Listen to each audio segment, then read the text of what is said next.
Hey, good afternoon, guys. How's it going? Thank you for stopping by, checking this video out. I hope y'all find it useful.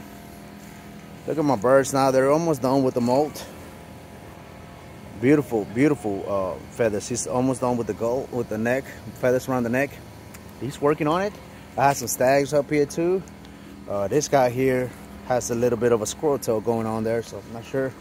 Might have to replace that with having a bunch of stags running around, so we might find a good one there. I got my eye on one though, so got my blind one here. He is a nice chicken. Got another one back here. That's the dad. I think he might be, no, he's not blind no more. This one here. They're doing real good, doing the molt. Got my radio here. Got a big breast, big back, sporty tail, sporty back piece. He's a pretty good bird. I like him. Got a few more back there. And check out this nice little light side. He's a Doc Robinson, the light side of Doc Robinson hatch. He is a beaut. Real good temperament. Real good temperament. He likes the attention. Look at him.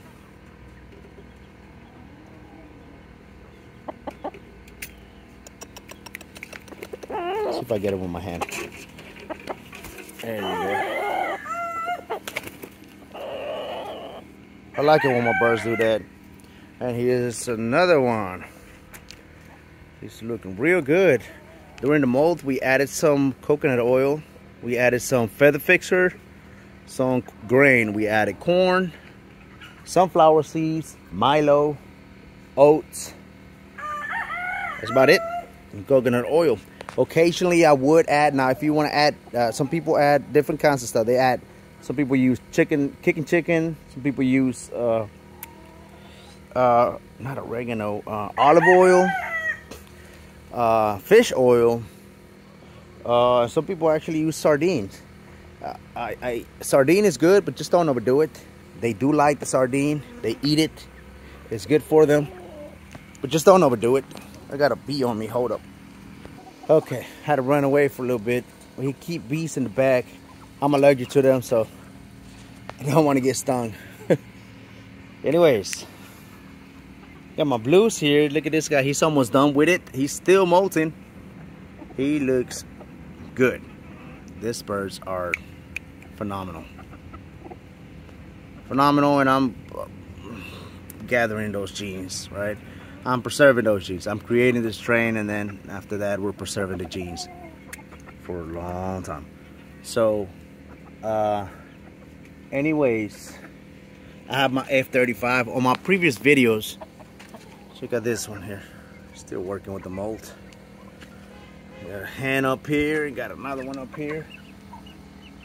This is my F35 strain that I'm working with, and I have another pullet. I have a couple of inbreds right there. Little brown red birds, you see. There's a stag and a pullet that I'm keeping. We are using that to implement them into our program. Which brings me to the topic of spiral mating. Okay? Spiral mating is very useful. A lot of people tend to shy away from it because they don't like the fact that you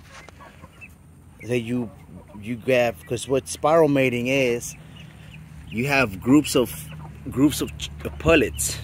Okay, you'll have or chickens, I'm sorry. You'll divide your groups with nothing but hens, related hens in group 1, related hens in group 2, related hens in group 3. Sometimes they do it all the way to 5. Some people done it to 6, 7, you know, but it all depends on your space and the area that you're working with. I gotta clean that, by the way. We here use spiral mating with a little twist to it, and I'm sure people do this, but anyways, a lot of people shy away from it because they don't like the fact, game fowl breeders, they don't like the fact that you're throwing a bunch of chickens in one coop, and then you lose total control, right? You got group 1, 2, 3, 4, 5, 6, or 5, and then you have multiple hens in group A. You don't even know where the offspring is coming from. But some people actually do use this, and they just don't want to talk about it because it makes you sound like you don't know what you're doing, I guess. It makes it look like only heritage breeders do this. Not necessarily. You can do spiral mating. Here we go with my doodling. Spiral mating. Introduction to spiral mating, okay? Spiral mating will give you a good structure that you can follow. It'll keep your farm organized. It'll keep you very organized. It'll give you a form, pretty much a form, and all you gotta do is follow it. You gotta break your groups in 3, 4, or 5. If you have a small farm,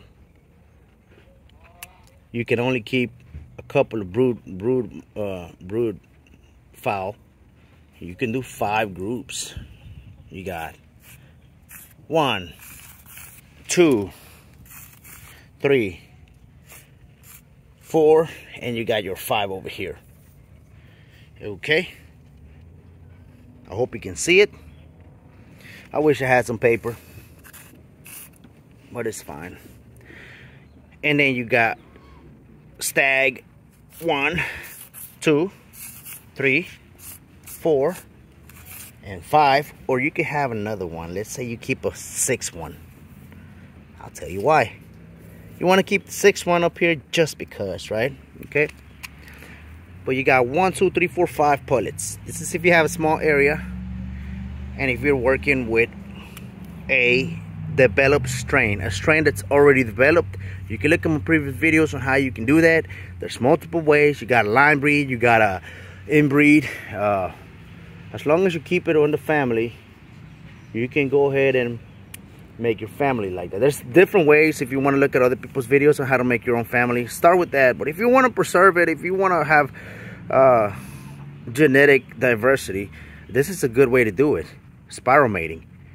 And my take on a small farm will be 5 chickens, 5 hens, 5 roosters, 6 roosters. Don't forget about this guy here. 6 roosters. This could be your inbred, or this could be your extra one for the inbred purpose. Anyways, it's very useful. Okay. 1 year, you're gonna produce offspring off of this group. Group 1, you have your rooster 1. Group 2, you have your rooster 2, your chicken 2.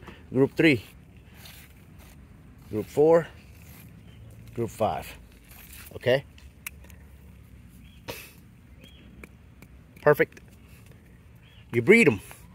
You select the stag, you select the pullet. You can replace her, or you can make another group if you like. If she is better than her, go on and replace her.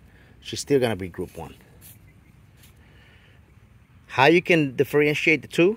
You're gonna, let's say you use zip ties. You can use zip ties. You can use bands, leg bands, wing bands. You can use toe punch. You can use the nose. You can use tattoos. Get a needle, buy some ink online, and tattoo them. Or if you want to make a homemade tattoo gun, or if you want to buy a tattoo gun, whatever. I'm not in. It's just a way to brand your stock, your breeding stock. And so anyways, you do, let's say you do zip tie blue. You say you use colors. You use zip tie blue. You put it on the right foot, and then this one here is, what is this? Blue. You put them on the left foot. That way you know it's coming from hand blue, right foot, hand blue, hand 1, or blue, rooster. Sorry for the confusion there. I kind of confused you there on that. If you want to do a tattoo, but just to give you the example, if you want to do a tattoo, you'll put 1 and 1 on the back, on the wings, on the breast, whatever you want, on the thigh, 1, 1. Okay, that way you know the offspring is coming from this group here. Okay, You want to replace them, you can replace them. If one of the stags is real good and it surpasses the dad, go ahead and replace them. If one of the pullets surpasses the mom, go ahead and replace it. You don't have to. Let's say this particular breeding season you didn't get much and you don't have room or space for another one, don't replace them. Get rid of the other birds, or keep them around for extras if you want, but keep on breeding this too.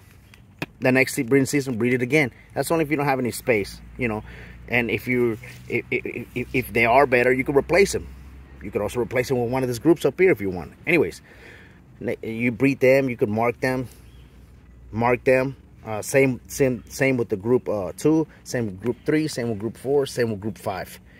Okay. You have group next year. You're gonna bring your rooster 1, and you're gonna bring him to the hen number 2. Rooster 2, you're gonna bring him to hen number 3. Rooster 3, you're gonna bring him to hen number 4. Rooster 4, you're gonna bring him to hen number 5. Rooster 5, you're gonna bring him to hen number 1. Hen spiral mating. What you're gonna do is you're gonna put them on different pens. Each one, you're gonna mark them. The next year comes around, you have cock number 1 with hen number 2. The offspring of that, you're gonna put a number 2 on whatever side you know that is from, whatever side you want to choose. Right side is gonna be for the pullets, or left side is gonna be for the stat. You know what I'm saying? So you mark them 2, 1. That way you know it's hen 2, or you could put H2 R1. That way you know it's from rooster 1, hen 2. Okay. Pullets, you replace them. Again, if you're gonna replace the pullet, you can replace it. That's her daughter. You can follow that. You're gonna put her number 2. You're not gonna put her up here. You're gonna put her number 2 and take her out of the equation. Same for this other birds up here. Okay, that's if you have a small group, a small farm. You're gonna keep your genetic diversity really good for a long time. You can keep those birds for a long time. And in between that, let's say this bird's here, let's say bird 3 produced some years past, and bird 3 produced some really good birds with chicken 1, hen 1. You can do brother and sister mating, and you can make it. You can either replace one of these, but I suggest you use it as number 6. You use the number 6. Your brother and sister that is extraordinary, you want to keep that. You want to thicken that up. You bring them up here to the side. You don't replace none of these cocks if you don't want to. The reason why being is because you don't want to use this one here on this one here. You want to keep a little bit of diversity there.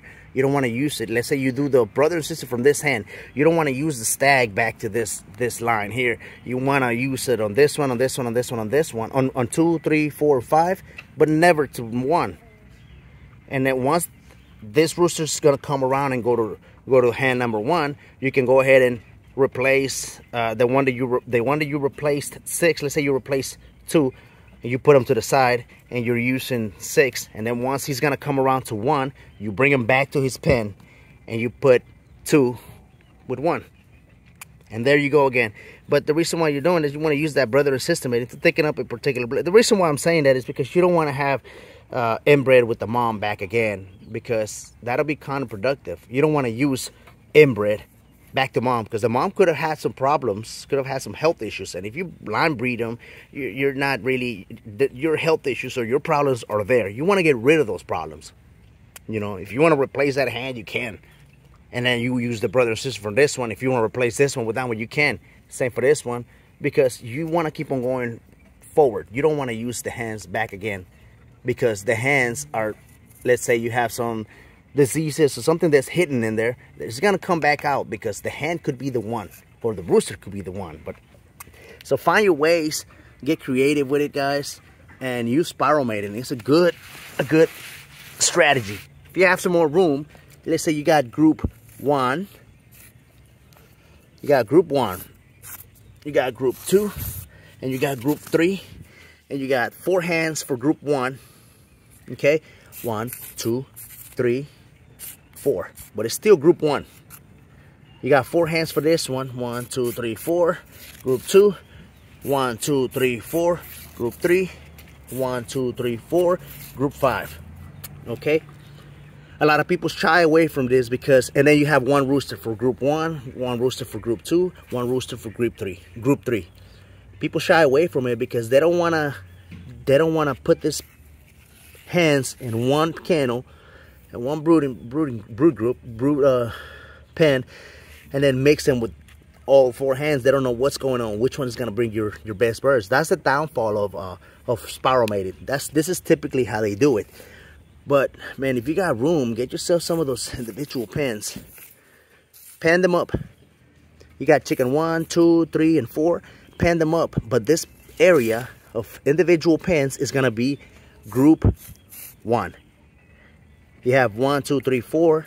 Pan them up, individual pens. I know this is a lot of space, but this is gonna help you keep if you got that one strain that helps you. You don't even have to do 4. You can do 3. If you want, you can do 2. I suggest 3, but you can do 2 if you want. Heck, you can even do 1. Pan them up in individual pens, but they're gonna be group 2. This one here, pan them up in individual pens. And how you do it, this stag or this cock is gonna go 7 days with chicken 1, 7 days with chicken 2, 7 days with chicken 3, 7 days with chicken 4, off of group 1. That way you can, and you just rotate them. A small spiral mating with group 1, with hens of group 1. And then this one here, a small rotation, spiral mating with hens, with the 4 hens of group 2. And same for this group 3, and same for group 4, if you want to make a group 4 or 5. Same deal. You know what I'm saying?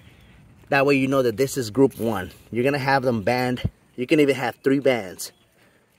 Group 1, hen 2, hen 3, hen 4. Get creative with it. Group 2, hen 1, hen 2, hen 3, hen 4. Or hen 1, hen 2, whatever. Whichever, you know what I'm saying? That way, and these roosters are going to have a band. Let's say they have 1, 2, and 3. You're going to have R1, H1, G1, or G1, H1, H2, H3, H4 for each one of these hens. That way you know which one is producing which ones. And if these birds here are producing some, you know what I'm saying? It helps you have control. It helps you have an organized method for you to keep your bloodline going for a long time. Hope I didn't bore you guys. Later on, I'm getting my pens ready. I got my hen 1 up here. These 2 are hen 1. Her and her are hen 1. A little different, but it's fine. This is the only one I had left over. She got chewed up by some birds, by some dogs. So that's hen 1, group 1. I'm sorry. I got group 1, group 1, group 2, hen from group 2, hen from group 3, and I have some more in the back. But right now they're getting ready, so I'm gonna buy some more hens, some more of these pens. I need some more pens for my blue family that I'm creating. I got a little bit of brother and sister going on here already. If she can move out the way. This stag is awesome. He's pretty good so far. Got those blue legs and got a pretty good structure on him. And same with my F35 that I have going on. But once I show you, I hope I didn't confuse you. I hope I didn't lose you. But once I show you, once I set my pens up, I'm gonna show you. I'm gonna put my different groups, I use 3 hens. Group 1. I use 3 groups, 3 hens on each group. So group 1, 3 hens, and I put them on one of these coops right here, one of these kennels right here. And then I use 3 hens for group 2, and then I use 3 hens for group 3. And then I use 3 cocks. I have 4 cocks, 5 cocks sometimes. You want to mix it up a bit. But you always want to, if there's a better stag that's going to replace that cock, that guy, the dad, you replace him. If there's a better hen that's going to replace that hen, you replace her. But make sure if you're going to replace the hens, make sure you keep them on the same group. You tag them, you mark them as if they're offspring from group 1, you tag them as group 1, hen 2. You know what I'm saying? And so on and so forth with all the groups. So I'll set them up. I'll have my pen set up and I'll show you guys. Stay posted. Stay tuned. I'll keep you guys on the loop. Y'all have a nice day. Thanks for watching.